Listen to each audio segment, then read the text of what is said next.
મિત્રો, ABC news ચેનલમાં આપ સર્વ દર્શક મિત્રોનું હાર્દિક સ્વાગત છે। સમાચારની શરૂઆત કરતા પહેલા જોઈએ આજના મુખ્ય સમાચાર। નવરાત્રીના છઠ્ઠા નોરતે મેઘરાજાની જોરદાર એન્ટ્રી। જોરદાર વાવાઝોડા સાથે મેઘરાજાની એન્ટ્રી। મેઘરાજા વરસતા શહેરમાં પાણી ભરાયા। પારેવડી ચોક પાસે ડિમોલેશન બાદ કાટમાળ હજુ ત્યાં જ। ક્યારે કાટમાળ ઉઠાવવામાં આવે એની જોવાતી રાહ। પેટ્રોલ ગેસમાં ભાવમાં ઘટાડો। પેટ્રોલમાં 80 પૈસાનો ઘટાડો, ગેસમાં 12 રૂપિયાનો ઘટાડો। ડીઝલ અને તેલના ભાવમાં ઘટાડો થવાની આશા। આ હતા મુખ્ય સમાચાર જોઈએ વિસ્તારથી। ચોમાસાની વિદાય આપતા હતા ત્યારે મેઘરાજા ફરી વરસી પડ્યા। સૌરાષ્ટ્રમાં છઠ્ઠા નોરતે મેઘરાજા વરસતા ખેલૈયાઓ નિરાશ થઈ ગયા હતા। છેલ્લા 2 દિવસ થયા સખત બફારો અને હવામાન પલટતા મેઘરાજા ગઈકાલે વરસી પડ્યા હતા। ત્યારે રાજકોટ શહેરમાં સિઝનનો પહેલો વરસાદ મોટા છાંટા અને દળબડાટી કરતો વરસી પડ્યો હતો। સતત 20 થી 25 મિનિટ વરસતા રસ્તાઓ પર પાણી ભરાઈ ગયા હતા। ત્યારે 1 થી 1.5 ઇંચ વરસાદ નોંધાયો હતો અને નવરાત્રીના આયોજન સ્થળોએ પાણી ભરાઈ ગયા હતા, જેથી ખેલૈયાઓ નિરાશ થઈ ગયા હતા। ઉપરાંત ગરબીઓ પણ બંધ હતી। જ્યારે ચોમાસાની વિદાય ચાલી રહી છે ત્યારે મેઘરાજાએ વાવાઝોડા અને વંટોળ ધાબળ વાતાવરણ સાથે સૌરાષ્ટ્ર સહિત રાજકોટ શહેર પર વરસી પડ્યા હતા। જોકે રાજકોટમાં પાણીની અછત હોવાથી આવા ધમાકેદાર વરસાદ આવતા લોકો ખુશખુશાલ થઈ ગયા હતા। રસ્તાઓ પર પાણી ભરાઈ ગયા હતા તો ક્યાંક વાવાઝોડાથી નુકસાની પણ થઈ હતી, પરંતુ હજુ પણ 2 દિવસની આગાહી છે। 2 દિવસમાં વરસાદ વરસવાની શક્યતા છે। એવા તેજસ ત્રિવેદી સાથે ધવલ ગોહેલ, એબીસી ન્યૂઝ રાજકોટ।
કાટમાળ ઉપાડવામાં આવે તેવી વિસ્તારવાસીઓની માંગ. પ્રાપ્ત વિગત મુજબ પારવડી ચોક પાસે મોરબી રોડ પર 2 દિવસ પૂર્વે ડિમોલિશન હાથ ધરવામાં આવ્યું હતું.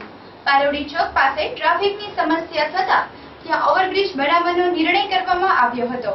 ત્યારે પારવડી ચોક પાસે ઓવરબ્રિજ બનતો હોવાથી કપાતમાં આવતી મિલકતોનું ડિમોલિશન કરવામાં આવ્યું હતું. ત્યારે ત્યાંના રહેવાસીઓની ફરિયાદ છે કે કોર્પોરેશન દ્વારા ડિમોલિશન કરવામાં આવ્યું હતું, પરંતુ કાટમાળ છે એ હજુ ત્યાં ને ત્યાં જ છે, જેથી ત્યાંના રહેવાસીઓને હાલાકી ભોગવવી પડે છે. અને દિવાળી આવતી હોવાથી આ કાટમાળ ઉપાડવામાં આવે જેથી ચોકસાઈ રહી શકે. ઉપરાંત ડિમોલિશન દરમિયાન અમુક ભાગના કાટમાળ લટકેલી હાલતમાં છે, જેથી કોઈ જાનહાનિ સર્જાવાની લોકોમાં શંકા સેવાઈ રહી છે. જેથી વહેલી તકે કોર્પોરેશન દ્વારા કાટમાળ ઉપાડવાની કામગીરી કરવામાં આવે, જેથી દિવાળીની તૈયારીઓ લોકો કરી શકે. અહેવાલ ધવલ ગોહેલ સાથે એબીજી ન્યૂઝ રાજકોટ.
HP કામદાર આ ડિમોલિશનની જે ગઈકાલથી પ્રોસેસ ચાલુ થઈ છે અને ગઈકાલે ઘણું બધું ડિમોલિશન કરી નાખ્યું છે, પણ જે કાટમાળ ઉપાડવાનું હોય એ આજે હજી સુધી કોઈ આવેલું નથી. એટલે અમે એવું ઈચ્છીએ કે તાત્કાલિક આ બધો કાટમાળ ઉપાડે તો નવું કન્સ્ટ્રક્શન એ લોકોએ જે અમને કરવા માટેનું કહેલું છે એ બધાનું કામ ચાલુ થાય. ને દિવાળી નજીક આવવાથી આ બધા વેપારીઓ હેરાન ન થાય એના માટે જેમ બને એમ વહેલો કાટમાળ અહીંથી ઉપાડે તો આજુબાજુના એરિયાવાળાને પણ શાંતિ રહે. આ બધું કોક ઉપર પડે તો આજુબાજુના એરિયાને પણ બહુ તકલીફ પડવું છે. પાછળ જે બધા રહેતા હોય એના ઉપર પણ ભય છે. આ કોર્પોરેશને થોડું સમજી આ કોઈ ઉપર પડે નહીં ને જીવહાનિ થાય નહીં એનું ધ્યાન રાખીને તાત્કાલિક કાટમાળ ઉપાડે એવી અમારી અરજ છે. શેના કારણે ડિમોલિશન? આ બ્રિજ બને છે એના માટે ડિમોલિશન માટેની વાત થયેલી. વાત એવી થયેલી કે અમુકને 2 ફૂટ જતું હતું, અમુકને 5 ફૂટ થતું હતું. એને બદલે બુલડોઝર આવીને લગભગ બધાના મકાન ખૂબ જ વધારે પડતા ડેમેજ કરેલા છે. ડેમેજ થઈ ગયું એટલે હવે અમારે કંઈ વધારે નથી કહેવાનું, પણ જે ડેમેજ કરેલું છે એનું બધો કાટમાળ તાત્કાલિક ઉપાડી લે એ જ અમારી અત્યારે રિક્વેસ્ટ છે.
અમલમાં મુકાયો.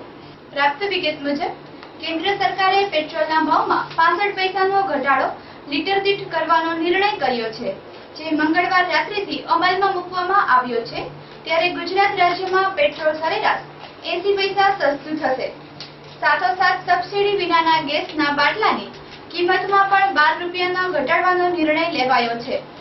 સબસિડીવાળા ગેસમાં 12 રૂપિયાનો ઘટાડો અને પેટ્રોલના ભાવમાં 80 પૈસા, ત્યારે ડીઝલના ભાવ વધારો કે ઘટાડો જ નથી આવ્યો. ડીઝલના ભાવમાં પણ ઘટાડો થવાનો છે. ઉપરાંત તેલમાં પણ ઘટાડો કરવાનું ચર્ચાઈ રહ્યું છે. હાલ તો પેટ્રોલ અને સબસિડીવાળા ગેસના ભાવમાં ઘટાડો આવ્યો છે. અહેવાલ ધવલ ગોયલ સાથે તેજસ ત્રિવેદી, એબીપી ન્યૂઝ, રાજકોટ.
કચેરી ખાતે ગઈકાલે કચેરીમાં ફરજ બજાવતા કર્મચારીનો વિદાય સમારંભ યોજવામાં આવ્યો હતો.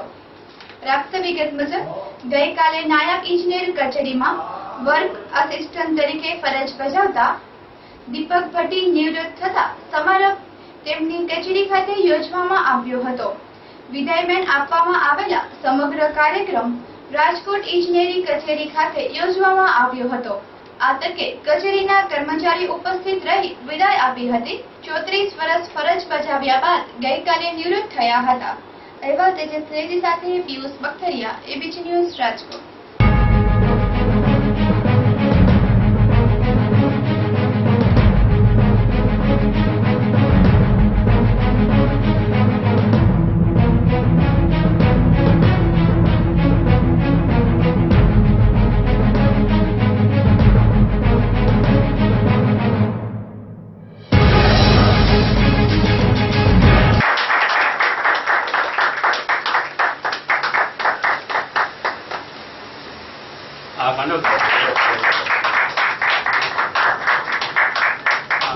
રાઠોડભાઈના ખાસ મિત્ર છે, જિલ્લા પંચાયતમાં સર્વિસ કરે છે અને એક સાથે સર્વિસ કરતા હતા, વહીવટ કચેરીમાં સર્વિસ કરે છે.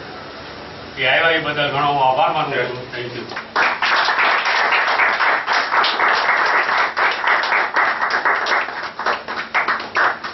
એબીપી ન્યૂઝ ચેનલના રિપોર્ટર છે, ફોટોગ્રાફર છે અને ભાજપના પ્રમુખ છે. એ આવ્યા એ બદલ ઘણો આભાર માનું છું. ટેકનિકલ આસિસ્ટન્ટ રોડ પેટા વિભાગમાં જે સર્વિસ કરે છે તે વડીમર્યાદા નિવૃત્ત થઈ ગયા છે. તેમજ વિભાગીય કચેરીમાં શિલ્પાબેન ભાગિયા કે જે 11 મહિનાની જે કોન્ટ્રાક્ટ બેઝ પર હતા, તેની પણ મુદત પૂરી થવાથી એમને પણ આપણે છૂટા કરી છે. તો બંનેને આપણે વિદાય આપવા માટે આજે અહીંયા ભેગા થઈ હતી. હવે સરકારમાં આપણે જાણીએ છીએ કે વડીમર્યાદાને કારણે દરેકને નિવૃત્ત થવાનો છે, વહેલું કે મોડું. સરકારમાં હવે તો એવું છે કે જેટલા નવી ભરતી ઓછી થાય છે, આવવાવાળા ઓછા છે અને જવાવાળા વધારે છે. કારણ કે હવે ટેકનિકલ આસિસ્ટન્ટ જે પ્રતિભાઈ ટેકનિકલ આસિસ્ટન્ટની પોસ્ટ ઉપર છે, તો ટેકનિકલ આસિસ્ટન્ટ પોસ્ટની તો હવે ખરેખર ખાસ જરૂર પડે છે, કારણ કે પેટા વિભાગમાં કોઈ પણ કામ ચાલતા હોય તો સેક્શન ઓફિસરને એના આસિસ્ટન્ટની તો જરૂર પડે, કારણ કે કામ ઘણીવાર આપણા કામ એવા હોય છે કે કેનાલના લાંબા રીતમાં કામ ચાલતા હોય, એક સાથે 2-3 જગ્યાએ કામ ચાલતા હોય, એટલે એક વ્યક્તિ એક જગ્યાએ જ ઊભો રહી શકે કે ધ્યાન રાખી શકે, એટલે 2-3 જગ્યાએ એક સાથે કામ કરવું તો સુપરવિઝન માટે એક ટેકનિકલ આસિસ્ટન્ટની ખાસ જરૂરિયાત છે.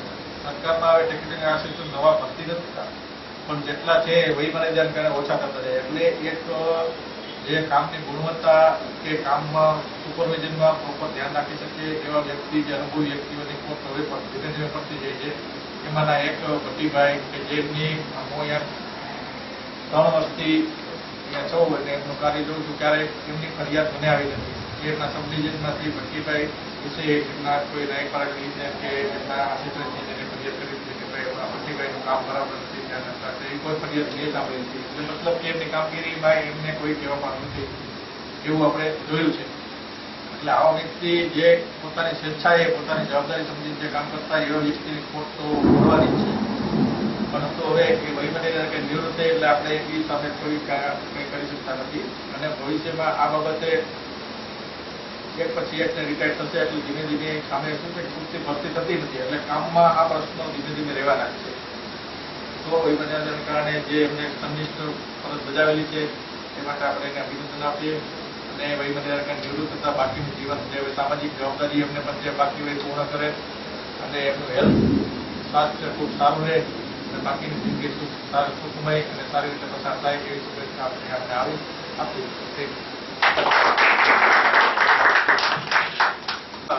ભટ્ટીભાઈ છેલ્લા લગભગ 7 વર્ષથી હું ઓળખું છું, ટેકનિકલ આસિસ્ટન્ટ તરીકે ફરી કર્યો છે.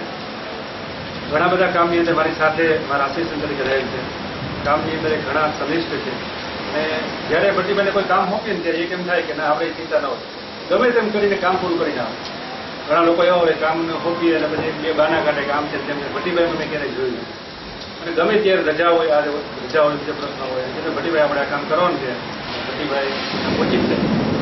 ઘણા બધા કામની અંદર કૃષિરથનું કામ હોય એમાં જવાનું થતું, અમારે પ્રોજેક્ટ રિપેર કર્યો ત્યારે ભટ્ટીભાઈ ઘણું બધું કામ કરતું. એ જે કામ ઉપર હોય એ કામની અંદર એની ગુણવત્તામાં અથવા તો બીજા કોઈ બાબતમાં ક્યારેય મારે આવે.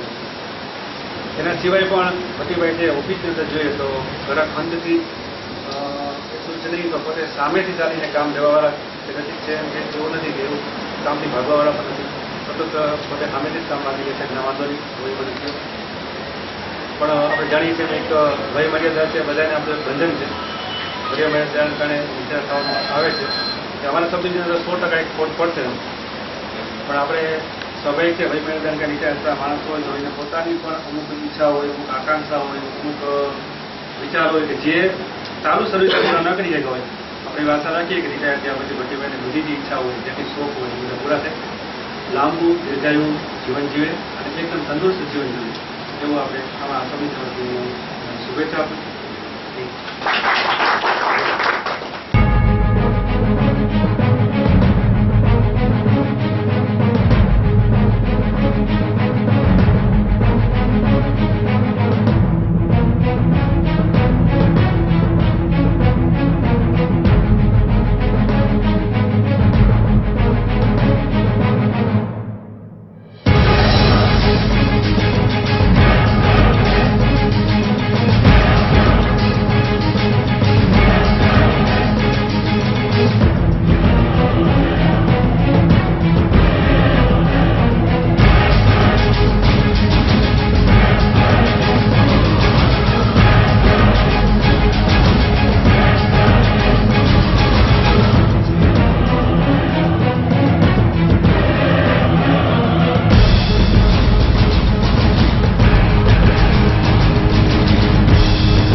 છઠ્ઠા નોરતે મેઘરાજાની જોરદાર એન્ટ્રી. જોરદાર વાવાઝોડા સાથે મેઘરાજાની એન્ટ્રી. મેઘરાજા વરસતા શહેરમાં પાણી ભરાયા.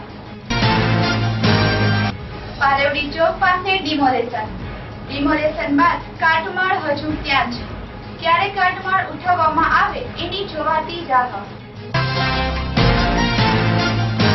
પેટ્રોલ ગેસમાં ભાવમાં ઘટાડો. પેટ્રોલમાં 80 પૈસાનો ઘટાડો. ગેસમાં 12 રૂપિયાનો ઘટાડો. ડીઝલ અને તેલના ભાવમાં ઘટાડો થવાની આશા. આ હતા આજના એબીજી ન્યૂઝ સમાચાર. આવતીકાલે ફરી મળીશું. ત્યાં સુધી જોતા રહો એબીજી ન્યૂઝ. નમસ્કાર.